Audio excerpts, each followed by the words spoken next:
Hi నమస్తే. నా పేరు doctor BM Vinod Kumar, assistant professor of economics, JVR government college, Sathupalli, Khammam district.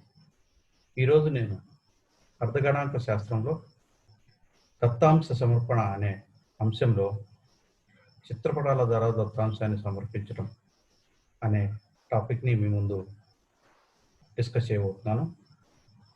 ఇంతకుముందు వీడియోలో పట్టికల ద్వారా దత్తాంశాన్ని ఏ విధంగా సమర్పించవచ్చు అనే అంశాన్ని గురించి డిస్కస్ చేసినాం. వాస్తవానికి దత్తాంశ సమర్పణకి సంబంధించి 2 పద్ధతులు ఉన్నాయి. ఒకటి పట్టికల ద్వారా దత్తాంశ సమర్పణ, 2 చిత్రపటాల ద్వారా దత్తాంశ సమర్పణ.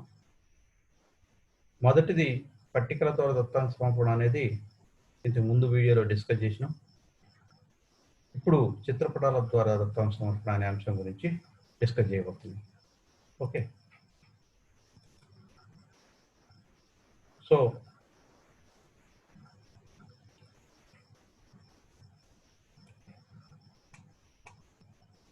ఈరోజు మనం పరిశీలించినట్లయితే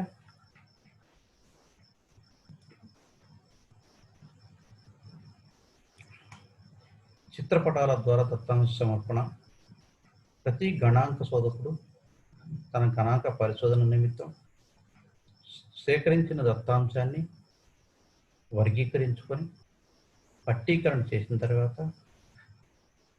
దత్తాంశాన్ని అందరికీ సులభంగా అర్థమయ్యే రీతిలో సమర్పించడం కోసం చిత్రపటాల ద్వారా సమర్పించినట్లయితే ప్రతి ఒక్కరికి చాలా ఈజీగా అర్థం కావడానికి అవకాశం ఉంటుంది. అసలు దత్తాంశాన్ని చిత్రపటాల ద్వారా ఏ విధంగా సమర్పించవచ్చు, ఎటువంటి చిత్రపటాల ద్వారా దత్తాంశాన్ని సమర్పించవచ్చు అనే అంశాల గురించి ఈ వీడియోలో తెలుసుకుందాం. సేకరించిన దత్తాంశం ఉన్నది ఉన్నట్లుగా సంఖ్యా రూపంలో ప్రదర్శించినట్లయితే దాన్ని అర్థం చేసుకోవడం కష్టమవుతుంది.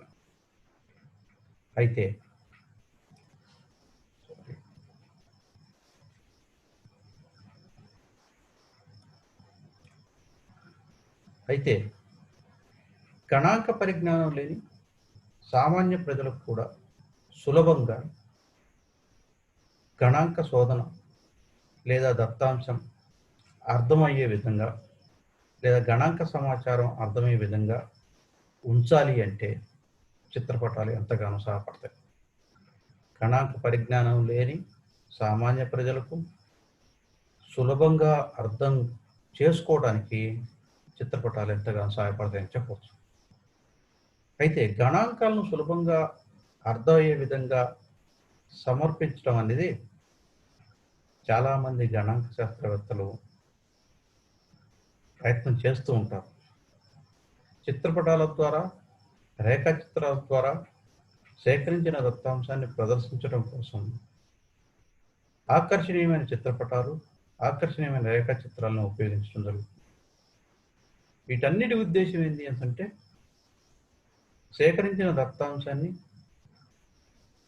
సామాన్య ప్రజలకి లేదా పాఠకులకి లేదా ఇతర వ్యక్తులకి సులభంగా అర్థం చేసుకునే దానికోసం ప్రయత్నం చేయటమే గణాంక శోధకుల యొక్క ఉద్దేశం. చిత్రపటాల అంశాల మధ్య సారూప్యతను తెలుసుకోవటం కోసం, వివిధ అంశాల మధ్య విభేదాలను తెలుసుకోవటం కోసం, లేదా వివిధ అంశాల మధ్య భేదాలు, సారూప్యాలను సులభంగా అర్థం చేసుకోవటం కోసం చిత్రపటాలు దోహదపడతాయని చెప్పవచ్చు. చిత్రపటాల ప్రాముఖ్యత ఏంటి అంటే చిత్రపటాల ద్వారా దత్తాంశాన్ని అందరికీ అర్థమయ్యే విధంగా మనం చిత్రపటాలను రూపొందించవచ్చు. వీటిని చూడటం ద్వారా, చిత్రపటాలని చూడటం ద్వారా లేదా గమనించడం ద్వారా దత్తాంశాన్ని మనం సులభంగా అవగాహన చేసుకోవచ్చు. వ్యాపార ప్రకటనలు కానీ, వివిధ ఆర్థిక, వ్యాపార, పరిపాలన రంగాల్లో సామాన్య జనానికి అర్థమయ్యే రీతిలో సమాచారాన్ని అందించవచ్చు. గణాంక శోధకుడి యొక్క ముఖ్య ఉద్దేశం ఏంటంటే తాను పరిశోధన చేసే ఉద్దేశం కూడా సామాన్య ప్రజానీకానికి తన పరిశోధనా ఫలితాలు అర్థం కావాలనేసి. కాబట్టి దత్తాంశాన్ని ఈ చిత్రపటాల ద్వారా సమర్పించడం అంటే పట్టికల కంటే కూడా ఆకర్షణీయంగా ప్రదర్శించవచ్చు. ఇప్పుడు ప్రపంచంలో మొత్తం ప్రపంచవ్యాప్తంగా అనేక మంది గణాంక శోధకులు లేదా వ్యాపార సంస్థలు లేదా పరిపాలనా సంస్థలు తమ తమ రంగాల్లో సాధించిన ప్రగతిని కానీ లేదా తమ రంగాల్లో సాధించవలసిన అంశాలను కానీ పోల్చి చెప్పడం కోసం ఈ చిత్రపటాలను ఉపయోగించడం అనేది జరుగుతుంది. అంటే గణాంక దత్తాంశాన్ని సమర్పించటంలో చిత్రపటాలు కీలకమైన పాత్ర పోషిస్తుందని చెప్పవచ్చు.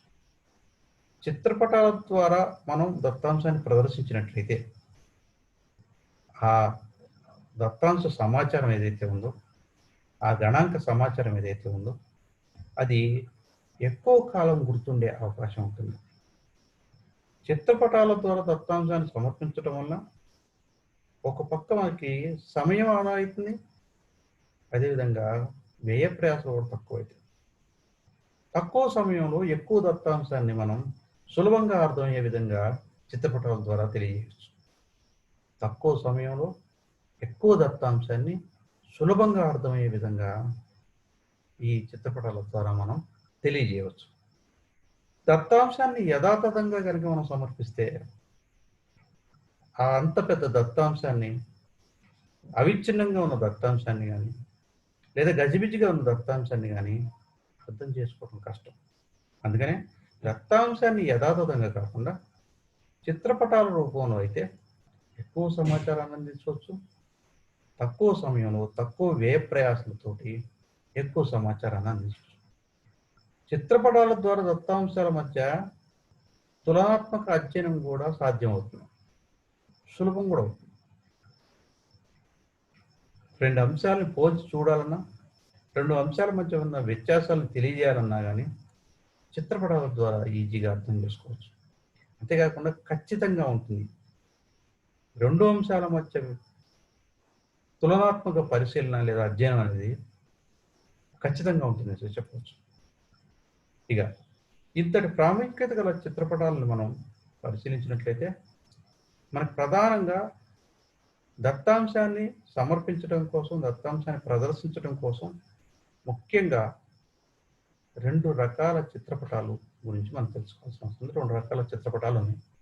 వాటిని ఒకటి చిత్రపటాలు అనేసి, రెండు రేఖాపటాలు ఉన్నాయి. ఈ వీడియోలో మనం చిత్రపటాల గురించి డిస్కస్ చేద్దాం. తరువాతి వీడియోలో రేఖా చిత్రాల గురించి డిస్కస్ చేద్దాం. ఈ చిత్రపటాలు అనేక రకాలుగా వర్గీకరించవచ్చు. వాటి యొక్క రూపాలను బట్టి, వాటి యొక్క పరిమాణాలను బట్టి. అందుకనే ఏకరూప లేదా ఏక పరిమాణ చిత్రపటాలు, ద్విపరిమాణ చిత్రపటాలు, త్రిపరిమాణ చిత్రపటాలు, పిక్టోగ్రాములు అని మనం వివిధ రకాలుగా చిత్రపటాలని మనం వర్గీకరించవచ్చు. వాటి గురించి డీటెయిల్డ్గా తెలుసుకోవచ్చు. ఈరోజు మనం ఈ వీడియోలో చిత్రపటాలలో ఏకరూప లేదా ఏక పరిమాణ చిత్రపటాల గురించి మాత్రమే డిస్కస్ చేస్తున్నాం. తరువాత రాబోయే వీడియోలో ద్విపరిమాణ చిత్రపటాలు, త్రిపరిమాణ చిత్రపటాలు, పిక్టోగ్రాముల గురించి కూడా డిస్కస్ చేయడం జరుగుతుంది.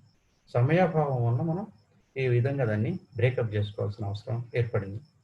ఏకరూప లేదా ఏక పరిమాణ చిత్రపటాల గురించి ఇక రేఖా చిత్రాలకు సంబంధించి కూడా మనం పరిశీలించినట్లయితే మనకి రెండు రకాల రేఖా చిత్రాలు ఉన్నాయి. కాలశ్రేణుల రేఖా చిత్రాలు, పౌనఃపున్య రేఖా చిత్రాలు. ఇది ఇప్పుడు మనకి ఒక ఐడియా కోసం మాత్రమే ఈ వర్గీకరణను మనం తెలుసుకోవడం జరుగుతుంది. ఇప్పుడు ఈ వీడియోలో మాత్రం మనం ఏక పరిమాణ చిత్రపటాల గురించి మనం డిస్కస్ చేస్తాం. అందుకని చిత్రపటాలలో ఏక పరిమాణ చిత్రపటాల గురించి మాత్రం, సింగిల్ డైమెన్షన్ డయాగ్రామ్స్ గురించి మాత్రమే మాట్లాడుతున్నాం. ఏక పరిమాణ చిత్రపటాల్లో ఒకే ఒక పరిమాణం ఆధారంగా చిత్రపటాలను నిర్మించడం జరుగుతుంది. ఫర్ ఎగ్జాంపుల్ ఆదాయం కానీ, ఒక పరిశ్రమకు సంబంధించిన ఆదాయం కానీ, లేదా ఒక వ్యక్తికి సంబంధించిన ఆదాయం, వివిధ సంవత్సరాల్లో ఆదాయం కానీ, ఈ విధంగా ఏదైనా ఒక పరిమాణం గురించి మాత్రమే, ఒక పరిమాణం ఆధారంగా మాత్రమే చిత్రపటాలు నిర్మించడం జరుగుతుంది. ఏ ఏకపరిమాణ చిత్రపటాలని సులభంగా తయారు చేయవచ్చు. ఎటువంటి వ్యయ ప్రయాసలకి లోను కాకోకుండా సులభంగా అత్యంత చాకచక్యంగా వాటిని మనం తయారు చేసుకోవచ్చు. ఏకపరిమాణ చిత్రపటాలని సులభంగా చేసుకోవచ్చు. అంతేవిధంగా అలాగే సులభంగా అర్థమైతే కూడా గణాంక శోధకుడికి సులభంగా అర్థమైతే, సామాన్య మానవులు కూడా సులభంగా అర్థమైతే, దత్తాంశంలో వివిధ అంశాలని సరిపోల్చడం కూడా చాలా సులభం. గణాంక శోధకుడు తాను సేకరించిన దత్తాంశంలో వివిధ అంశాన్ని సరిపోల్చుటకు కూడా ఈ ఏకపరిమాణ చిత్రపటాలు చాలా సులభంగా సరిపోల్చవచ్చు. దత్తాంశంలో వివిధ అంశాల మధ్య తారతమ్యాన్ని గుర్తించడం కూడా సులభమవుతుంది. ముఖ్యంగా ఏకపరిమాణ చిత్రపటాల్లో బార్ డయాగ్రాములు అనేవి ప్రధానమైనవి. బార్ డయాగ్రాములు ఏకపరిమాణ చిత్రపటాలను అనేక రకాలుగా మనం ఉపయోగించుకోవచ్చు. ఈ విధానంలో గణాంక సమాచారం విలువ వర్గాలను, వాటి పరిమాణాలు బట్టి వేర్వేరు పొడవులు గల బార్లను నిర్ణయించడం జరుగుతుంది. బార్ అంటే ఒక స్తంభం లాంటిది.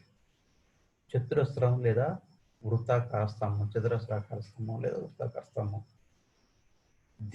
దత్తాంశంలోని వివిధ భాగాలను ప్రతిబింబించే బార్ల పొడవు వాటి విలువల నిష్పత్తిలో ఉంటాయని చెప్పచ్చు. అయితే బార్ పటాల్లో వెడల్పుకు ప్రాధాన్యత ఉండదు. మన ఇష్టం. వెడల్పు గణాంక శోధకుడు మనకు కావాల్సింది ఏంటంటే బార్ల యొక్క పొడవులు మాత్రమే దత్తాంశంలో వాటి విలువల నిష్పత్తికి సమానంగా ఉంటాయి. వెడల్పులకి సంబంధం లేదు. వెడల్పులు గణాంక శోధకుడు అందంగా ఆకర్షణీయంగా ఉండటం కోసం ఎంత వెడల్పునైనా తీసుకోవచ్చు. ఇక బార్ చిత్రపటాల్లో వెడల్పు ప్రాధాన్యత లేదు కాబట్టి వాటి వెడల్పులు సమానంగా ఉండటం అయితే మంచిది. అన్ని వచ్చే ఒకే రేఖాచిత్రంలో వచ్చే వివిధ బార్లు ఒకే వెడల్పులో ఉంటే చూడటానికి అందంగా ఉంటాయి.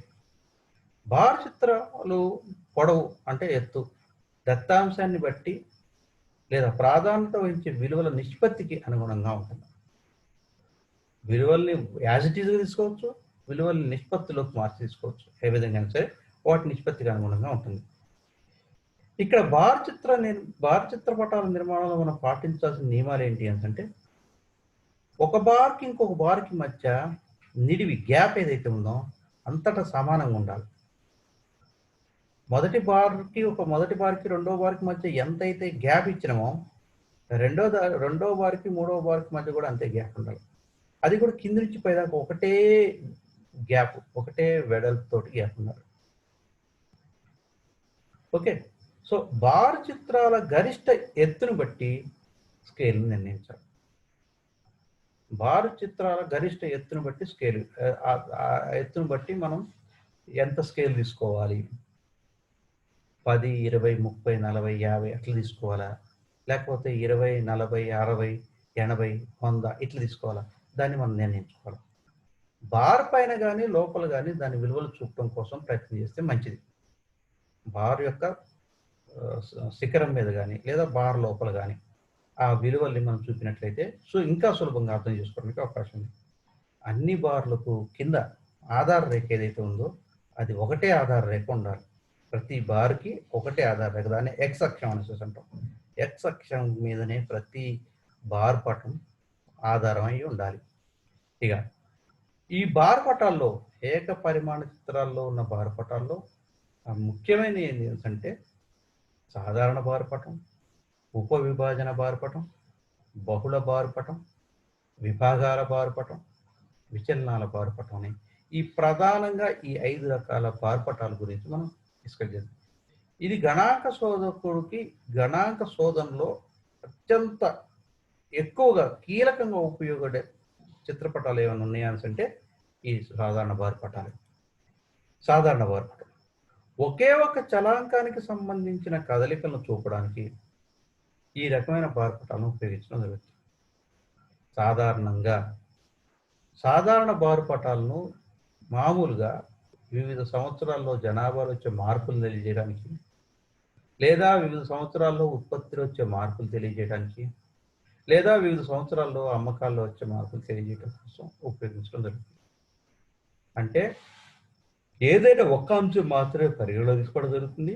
ఒక అంశానికి సంబంధించిన విలువల్ని మాత్రమే తీసుకొని బార్లను నిర్మించడం అనేది జరుగుతుంది. ఇక్కడ సాధారణ బార్ పాతాల వెడల్పు సమానంగా ఉంటాయి. అంటే కింద సాధారణ బార్ పటాల వెడల్పు సమానంగా ఉంటాయి.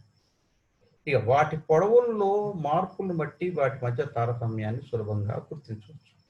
ఉదాహరణకు మనం ఒక దత్తాంశాన్ని పరిశీలించి ఒక దత్తాంశాన్ని ఉదాహరణకు తీసుకొని సాధారణ బార్ పటం ఏ విధంగా నిర్మించవచ్చు, ఏ విధంగా వివరించవచ్చో చూద్దాం. ఇక్కడ ఈ ఉదాహరణలో మనకి ఉత్పత్తి వివిధ సంవత్సరాల్లో ఒక వస్తువు యొక్క ఉత్పత్తి 1000 యూనిట్లలో మనకి ఇక్కడ ఇచ్చాం. 2003 నుంచి 2008 సంవత్సరం దాకా 2003, 2004, 2005, 2006, 2007, 2008 సంవత్సరాలు. ఈ సంవత్సరాలలో వస్తువుల యొక్క ఉత్పత్తి 1000 యూనిట్లలో మనం ఇక్కడ ఇవ్వడం జరిగింది. 2003 సంవత్సరంలో 20,000 యూనిట్లు, 2004 సంవత్సరంలో 50,000 యూనిట్లు, 2005 సంవత్సరంలో 70 యూనిట్లు, 2006 సంవత్సరంలో 40 యూనిట్లు, 2007 సంవత్సరంలో 50 యూనిట్లు, 2008 సంవత్సరంలో 30 యూనిట్లు.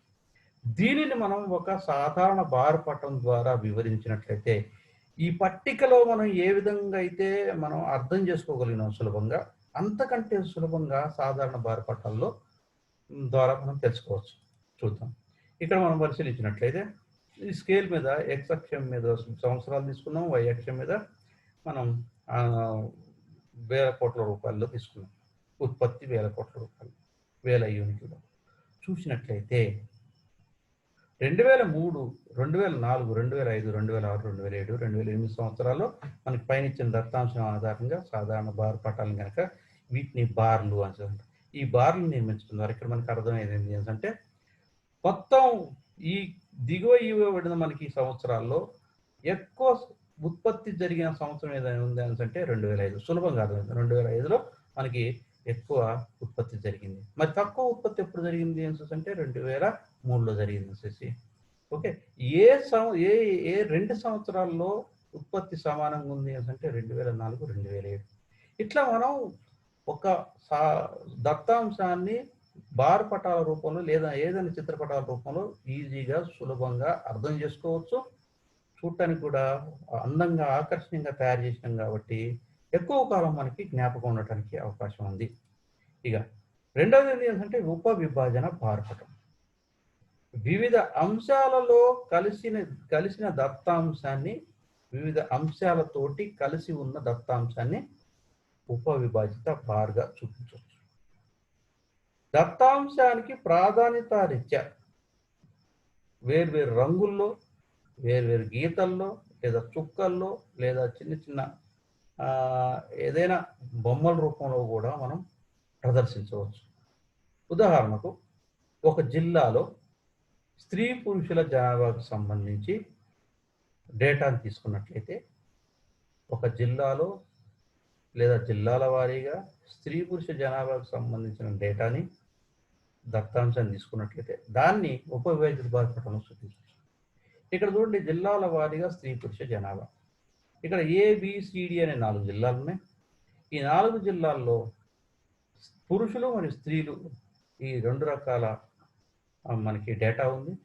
ఏ జిల్లాలో 2493 మంది పురుషులు, 1653 మంది స్త్రీలు ఉన్నారు. మొత్తం 4146 మంది ఉన్నారు. అదేవిధంగా B జిల్లాలో, అదేవిధంగా C జిల్లాలో, అదేవిధంగా D జిల్లాలో చూసినట్లయితే ఇది మనకి దత్తాంశం. ఈ దత్తాంశం చూడటం ద్వారా ఈ పట్టికలో మనకు కొంత అవగాహన వస్తుంది. ఏ జిల్లాలో పురుషుల సంఖ్య ఎక్కువ ఉంది, ఏ జిల్లాలో స్త్రీల సంఖ్య ఎక్కువ ఉంది మనకి అర్థం అవుతుంది. కానీ దీన్ని మనం ఒక పట్టిక రూపంలో లేదా ఒక పటం రూపంలో చూపిస్తే ఇంకా సులభంగా అర్థం చేసుకోవచ్చు. చూసినట్లయితే ఇది జిల్లాల వారీగా స్త్రీ పురుష జనాభాకు సంబంధించిన ఉప విభాజిత బార్ పటం. చూడండి, ఇక్కడ ఇది A జిల్లా, ఇది B జిల్లా, ఇది C జిల్లా, ఇది D జిల్లా. ఇక్కడ మనకి జనాభాని తీసుకున్నాం, y అక్షం మీద జనాభా సంఖ్యను తీసుకున్నాం. ఏ ఏ జిల్లాలో ఎక్కువ జనాభా ఉంది, మొత్తం జనాభా ఎక్కువ ఉంది అంటే మనకి అర్థమవుతుంది ఏ జిల్లాలో ఉంది అనేసి. ఏ జిల్లాలో తక్కువ జనాభా ఉంది అంటే సి జిల్లాలో తక్కువ జనాభా ఉందని అర్థమవుతుంది. అట్లా ఏ విధంగా పురుషుల జనాభా ఏ జిల్లాలో పురుషుల జనాభా స్త్రీల జనాభా కంటే ఎక్కువగా ఉంది. ఇట్లా మనకి చూసినట్లయితే చూడండి, ఇక్కడ ఏ జిల్లాలో మనకి పురుషుల జనాభా ఎక్కువ, స్త్రీల జనాభా తక్కువ. కానీ బి జిల్లాలో స్త్రీ పురుష జనాభా, బి మరియు స్త్రీ అనే 2 జిల్లాల్లో స్త్రీ పురుష జనాభా ఆల్మోస్ట్ సమానంగా ఉండేసేసి ఇట్లా మనం సులభంగా మనం గుర్తుంచుకోవచ్చు. ఓకే, నెక్స్ట్ మూడోది బహుళ బారు పటాలు. 2 లేదా అంతకన్నా ఎక్కువ చలాంకాలకు ఒకదానితో ఒకటి పోల్చడానికి వీలుగా ఒకే అంతర సంబంధం ఉన్న దత్తాంశాన్ని బహుళ బారు పటాల్లో చూపించవచ్చు. అంటే ఒక కాలానికి సంబంధించిన లేదా ఒక ప్రదేశానికి సంబంధించిన వివిధ చలాంకాల విలువలను సూచించే బార్లను ఒక సమూహంగా గీయచ్చు. ఒక సమూహంలో బార్ల మధ్య నిడివి వదలకుండా, గ్యాప్ ఏమాత్రం వదలకోకుండా సమూహమునకు మరి ఒక సమూహానికి మధ్య కొంత దూరం వదిలిపెట్టినట్లయితే దాన్ని బహుళ బార్ పటాలు అంటారు. ఉదాహరణకు వివిధ సంవత్సరాల్లో వేరువేరు పరిశ్రమల్లో ఉత్పత్తి అమ్మకాలకు సంబంధించి బార్ పటాలను పరిశీలించినట్లయితే చూడండి, ఇక్కడ సంవత్సరం 2015 నుంచి 2019 సంవత్సరాలకి ఇది ఉత్పత్తి, ఇది అమ్మకాలు. ఉత్పత్తి అనేది ఒక అంశం, అమ్మకాలు అనేది ఒక అంశం. ఇది వివిధ సంవత్సరాలు. ఇవి మనం చూసినట్లయితే ఈ పట్టికలో మనకి ఉత్పత్తి అమ్మకాలకు సంబంధించిన వివిధ సంవత్సరాల్లో ఉత్పత్తి మరియు అమ్మకాలకు సంబంధించిన వివరాలు మనకి దీంట్లో ఉన్నాయి. దీన్ని బహుళ బార్ పటంలో సూచించినట్లయితే చూడండి, ఇక్కడ ఎక్స్ అక్షం మీద సంవత్సరాలు తీసుకున్నాం, వై అక్షం మీద ఉత్పత్తి టన్నుల్లో తీసుకున్నాం అవసరం. సో ఇక్కడ 2015-16 సంవత్సరాల్లో ఒక బంచ్, 2016 సంవత్సరం ఒక బంచు, 2017 సంవత్సరం ఒక బంచు, 2018 సంవత్సరం ఒక బంచు, 2019 సంవత్సరం ఒక బంచు. ఈడ కూడా ఉత్పత్తి మరియు అమ్మకాలు. ఈ బ్లూ కలర్ ఉన్నదేమో ఉత్పత్తిని, ఈ రెడ్ కలర్ ఉన్నదేమో అమ్మకాలని సూచిస్తుందని చెప్పవచ్చు. ఇక్కడ మనం గుర్తుపెట్టుకోవాల్సిన విషయం ఏంటంటే బహుళ బారు పటాల్లో ఒకటి కంటే ఎక్కువ అంశాలని బార్ల ద్వారా సూచించవచ్చు. అయితే ఒక గ్రూప్గా తీసుకున్నప్పుడు ఆ బార్ల మధ్య నిడివి గ్యాప్ ఏ ఉండదు, అన్ని కలిసే ఉంటాయని చెప్పచ్చు. ఇకపోతే నాలుగోది శాతం బారు పటం. ఒకదానికొకటి సంబంధం గల చలాంకాల విలువలను లేదా ఒక చలాంకంలోని కొన్ని అంతర్భాగాలను పోల్చి చూసే అవసరం ఉన్నప్పుడు ఉపభాగాల బారు పటాలను ఉపయోగించడం జరుగుతుంది. దత్తాంశాలను మార్పులను సాపేక్షికాల ఆధారంగా పోల్చి బార్లలో చూపించవచ్చు. వాటిని బార్లలో చూపడానికి బార్ను ఖండాలుగా అంటే చిన్న చిన్న పార్ట్లుగా విభజించడం జరుగుతుంది. ఉదాహరణకి ఒక 2 కుటుంబాలు ఏ మరియు బి అనే 2 కుటుంబాలు ఉన్నాయనుకున్నాం. ఆ 2 కుటుంబాల నెలసరి ఖర్చులు వివిధ అంశాల మీద, ఆహారం మీద కానీ, విద్య మీద కానీ, వస్త్రం మీద కానీ, ఈ విధంగా వివిధ అంశాల మీద ఏ విధంగా ఖర్చు పెడుతున్నారు అనేసి ఒక డేటా మనకు వచ్చినట్లయితే ఆ డేటాని కూడా మనం బార్ పటం రూపంలో చూపించవచ్చు, శాతం బార్ పటం. ఇక్కడ మనం ఏం చేస్తామంటే 2 కుటుంబాలను చూసి అనుకున్నాం కాబట్టి ఏ మరియు బి అనే 2 కుటుంబాలు అనుకున్నాం కాబట్టి 2 కుటుంబాల నెలసరి ఖర్చుల్ని శాతం బార్లలో చూపెట్టాలి ఫస్ట్. ఇది మనకి ఆహారం, వస్త్రం, అద్దె, విద్య, ఇతరాలు అనే ఈ అంశాల మీద ఏ కుటుంబం మరియు బి కుటుంబం ఖర్చు పెట్టే ఖర్చుల యొక్క వివరాలు మనకి దీంట్లో ఉన్నాయి. అయితే ముందుగా ఏం చేయాలంటే ఈ దత్తాంశాన్ని మనం శాతాలలోకి మార్చుకోవాలి. సో శాతాల్లోకి మార్చుకుంటే ఏమైతుంది, ఇక్కడ ఏ కుటుంబానికి సంబంధించి శాతాలు మార్చుకున్నాం, బి కుటుంబానికి సంబంధించిన వాస్తవ ఖర్చుని శాతాల రూపంలో మార్చుకున్నాం, దాన్ని సంచితం చేసుకున్నాం. సో ఇక్కడ మనకి శాతాల్లో తీసుకున్నట్లయితే ఆహారం మీద ఏ కుటుంబం 44%, వస్త్రం మీద 11%, అద్దె మీద 17%, విద్య మీద 7%, ఇతర అంశాల మీద 21%. అదేవిధంగా బి కుటుంబానికి సంబంధించి మనం పరిశీలించినట్లయితే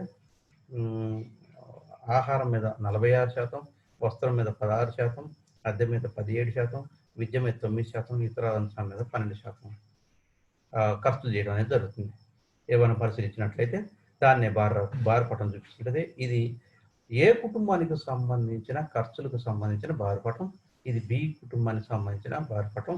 ఇది ఎక్స్ అక్షం, ఈ యాక్సిస్ మీద ఇవి మనం విద్య, అత్యవసరం అంటే ఖర్చుల వివరాలని మనం వై యాక్సిస్ మీద తీసుకోవడం జరిగింది. ఇక్కడ చూడండి నల ఇది మొత్తం ఈ పోల్ మొత్తం ఈ బార్ మొత్తం 44% ఇది సారీ 100% అనుకున్నట్లయితే 44% అనేది ఇక్కడ మనకి 44% అనేది ఇతర అంశాల మీద ఖర్చు పెడుతున్నారు. అదేవిధంగా ఆహారం మీద ఖర్చు పెడుతున్నారు. 11% అనేది వస్త్రం మీద ఖర్చు పెడుతున్నారు. 17% అనేది అద్దె మీద ఖర్చు పెడుతున్నారు. 7% అనేది విద్య మీద, 21% అనేది ఇతర అంశాల మీద ఖర్చు పెడుతుంది ఏ కుటుంబం. అదేవిధంగా బి కుటుంబం పరిశీలించినట్లయితే 46% ఆహారం మీద, 16% వస్త్రం మీద, 17% అద్దె మీద, 9% విద్య మీద, ఇతర అంశాలు. ఇక్కడ దీన్ని బట్టి మనం పరిశీలించాలి. 2 కుటుంబాల్లో విద్య మీద ఎవరు ఎక్కువ ఖర్చు పెడుతున్నారో తెలుసుకోవచ్చు. 2 కుటుంబాల్లో ఏ అంశం మీద సమానమైన ఖర్చు ఉంది అంటే అద్దెకి సంబంధించి అని చెప్పవచ్చు. అదేవిధంగా 2 కుటుంబాల్లో ఆహారం మీద ఎంత ఖర్చు పెడుతున్నారని చెప్పవచ్చు. ఈజీగా పోల్చి చెప్పడానికి వీలుంటుంది. ఈ రెండింటి మధ్య వ్యత్యాసాలు పోల్చి చెప్పడానికి వీలుంటుంది. లేదా ఈ రెండింటి మధ్య ఉన్న సారూప్యతను చెప్పడం కోసం కూడా వీలుంటుందని చెప్పవచ్చు. లేకపోతే 5ది విచలనాల బార్పటం. నికర పరిమాణాలు చూపడానికి ఈ పద్ధతి చాలా అనువైంది. ఉదాహరణకు లాభ నష్టాలకు సంబంధించి కానీ, విదేశీ వ్యాపార చెల్లింపుల శేషం, లోటుకు సంబంధించిన అంశాలు కానీ ఈ విచలనాల బార్పటం ద్వారా చూపించవచ్చు. ఈ రకమైన బార్పటాల్లో యాక్చువల్గా రుణాత్మక మరియు ధనాత్మక రెండింటిని చూపించడానికి అవకాశం ఉంటుంది. ఉదాహరణకు ఒక కంపెనీకి సంబంధించిన లాభ నష్టాలు లేదా ఒక దేశానికి సంబంధించిన ఎక్స్పోర్ట్స్ మరియు ఇంపోర్ట్స్ గురించి కూడా మనం చూపించవచ్చు. వాటిని విచలనాల బార్పటాల ద్వారా వివరించవచ్చు. చూస్తే ఇక్కడ విచలనాల బార్పటాలకు సంబంధించిన ఒక దత్తాంశాన్ని మనం పరిశీలించినట్లయితే 2010 నుంచి 2015 సంవత్సరాల మధ్య ఒక సంస్థకు సంబంధించిన లాభ నష్టాలకు సంబంధించిన వివరాలు ఇవ్వడం జరిగింది. వేల కోట్లలో 2010 సంవత్సరంలో 20,000 కోట్ల రూపాయల లాభం వచ్చింది. 2011లో 5,000 కోట్ల లాభం వచ్చింది. 2012లో అసలు ఏమీ లాభం లేదు. 2013లో సంస్థకి 10,000 కోట్ల రూపాయల నష్టం వచ్చింది. 2014లో 5,000 కోట్ల రూపాయల నష్టం వచ్చింది. 2015లో 10,000 కోట్ల రూపాయల లాభం మళ్ళీ తిరిగి వచ్చింది సో చెప్పవచ్చు. దీన్ని మనం ఈ పటం ద్వారా మనం పరిశీలించినట్లయితే ఇక్కడ చూడండి 2010లో 20,000 కోట్ల రూపాయలు, 2011లో 5,000 కోట్ల రూపాయలు, 2012లో ఏమి లేదు కాబట్టి ఇది ఎక్స్ అక్షం మీద ఏమి లేదు. 2013లో 10,000 కోట్ల రూపాయల నష్టం కాబట్టి, 2014లో 5,000 కోట్ల రూపాయల నష్టం కాబట్టి ఇది మైనస్ విలువను సూచిస్తుంది. ఎక్స్ అక్షానికి కింది వైపునంత మైనస్ వాల్యూస్, పై వైపు ప్లస్ వాల్యూస్ వస్తాయని మనందరికీ తెలిసింది. సో 2015లో మళ్ళీ 10,000 కోట్ల రూపాయల లాభం వచ్చింది కనపడుతూనే ఉంది ఇక్కడ. సో ఈ విధంగా మనకి ఏకపరిమాణ చిత్రాల్లో సాధారణ బార్పటాలు ఈ 5 రకాల పటాలని మనం అవసరాన్ని బట్టి దత్తాంశాన్ని ప్రదర్శించడం కోసం, సామాన్యులు కూడా అర్థమయ్యే రీతిలో ప్రదర్శించడం కోసం మనం వీటిని ఉపయోగించడం అనేది జరుగుతుంది.